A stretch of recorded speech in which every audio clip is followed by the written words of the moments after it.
ümumiyyətlə bu qadının haqlarını ödəmək, kişinin haqları həmişə danışılır, haqlar deyəndə bir çox qadın elə bir ki, mütləq bir dənə villa tikməlidir kişi, nə bilim, bir dənə maşın alıb qoymalıdır altına, da nə desəm onu eləməlidir. Yəni, bu haqlar deyəndə nə nəzərdə tutulur? Haqlar deyəndə, qadın-kişi haqlar deyəndə, əsas qadının kişinin üzərində olan haqlar deyəndə nəzərdə tutulur nə? 4 şey. Birincisi yeməyi, içməyi, paltarı və qalacağı yeri. Kişi öz yediyindən yedirtməlidir, öz içdiyindən içirtməlidir, öz cibinə görə onu geyindirməlidir və yaşadığı səviyyədə evdə yaşatmalıdır. Ədalət budur. Qadının haqqı budur. Əgər kişi öz, məsələ belə deyək, 2 zövcəsi var, birini çadırda saxlayır, birini 100 kvadrat metr olan bir villada. Ədalətsizlikdir bu. Amma bir kişinin 2 zövcəsi var, hər ikisini 2 otaqlı evdə saxlayır. Ədalətdir bu. 2 zövcəsi var, hərəsini bir otaqda saxlayır. Ədalətdir bu. Hərəsinə 10 manatlıq paltar alır. Ədalətdir. Buna da 10 manatlıq alır, ona da 10 manatlıq alır. Ədalətdir bu. Birinə gətirir, hər gün ət yedizdirir, birinə çörəkdən başqa heç nə vermir. Ədalətsizlikdir bu. Amma 1 kilo ət bunu alanda 1 kilo ət də onu alır. Ədalətdir bu. 1 kilo meyvə bunu alanda 1 kilo meyvə də o birisini alır. Ədalətdir bu. Umumən kişi özü yediyindən, içdiyindən, geyindiyindən ona nəyi yedizdirib, içizdirib, geydirirsə, bu artıq onun haqqını yerinə yetirmiş olur. Və yaxud yaşadığı səviyyədə və yaxud da bacardığı səviyyədə evdə yaşadırsa, bunun özü ədalətdir.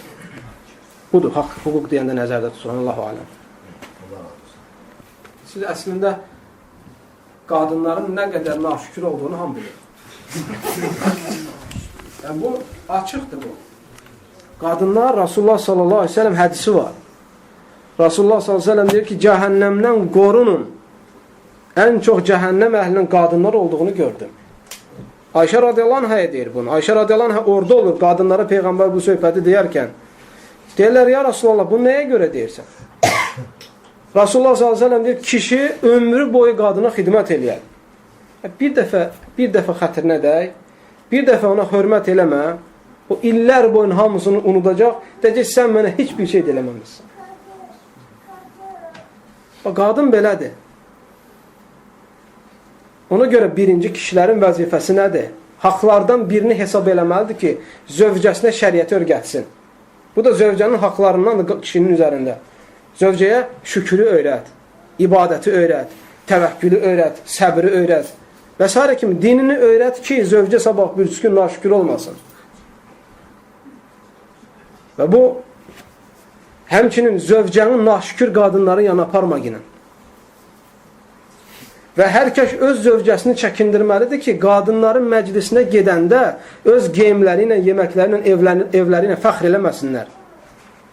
Çünki iki qardaş arasında yaşayış tərzində fərq ola bilər. Ola bilsin ki, sən zövcənin imkanın var, vaxtın var, hər gün aparırsan, gəzdirirsən, halal yerlərdə.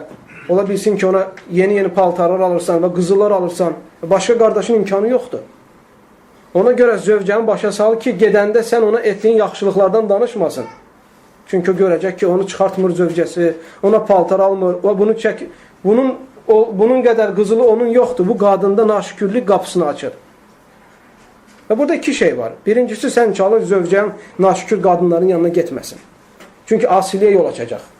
İkincisi də, o biri tərəflərə ki, zövcələrini bir yerə aparanda, qadınların toplumuna aparanda tapşırsınlar ki, onlara verilən nemətlərdən qadınların içində bəhs eləməsin. Çünki kiminsə naşükürlüyünə səbəb ola bilər. Aydındır, qardaşlar. Bu çox mühümdür. Bu məsuliyyətdir. Və həmçinin bu bizə onu öyrədir ki, qadınlara dini öyrətmək lazımdır. Səhər çıxdın, işin arxasıyla axşam gəlib yeyib yatma yine. Və yaxud da dəvətçisənsə, insanların gedib arasında dəvət eləyib, onu öyrət, bunu öyrət, gəlib ailəni unutma yine.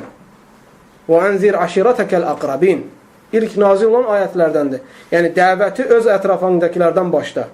Haqqı öz ətrafındakilərə çatdır. Və başqa bir ayədə Allah Teala buyurur, özünü və ailəni oddan qoru. Budur, qardaşlar. Əbəsə surəsində ayə var. يَوْمَ يَفِرُّ الْمَرْءُ مِنْ أَخِيهِ وَأُمِّهِ وَأَبِيهِ və sahibatihi və bani likulli imri'in minhum yawma idin şa'nun yughni. Yawma yafirru'l mar'u min akhihi. Qiyamət günü kişi öz dostundan, öz qardaşından nə edəcək? Qaçacaq. Və sahibatihi və bani. Öz zövcəsindən və öz övladlarından qaçacaq. Nəyə görə? Əgər öz zövcəsinə, öz övladlarına haqqı öyrətmiş olmasa, öz ailəsinə şəriəti öyrətmiş olmasa, onların günahlarının içində boğulmalarına və yaxud naşükür olmaqlarına səbəb olsa, onlar gəlib bunun haqqını kişidən istəyəcəklər. Ona görə bu haqqı artıq verə bilməyəndən sonra məsuliyyətdən qaçaraq kişi onlardan qaçacaq. Amma sual burada, siz cavablayın. Qaça biləcəkmi? Qaça biləcəkmi? Qaça bilməyəcək, hara qaçacaq? Və onlar gəlib ondan haqqını istəyəcək.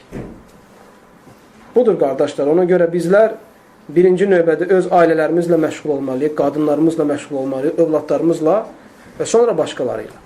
Allahu aləm. İxlasla.com saytı tərəfindən təqdim olundu.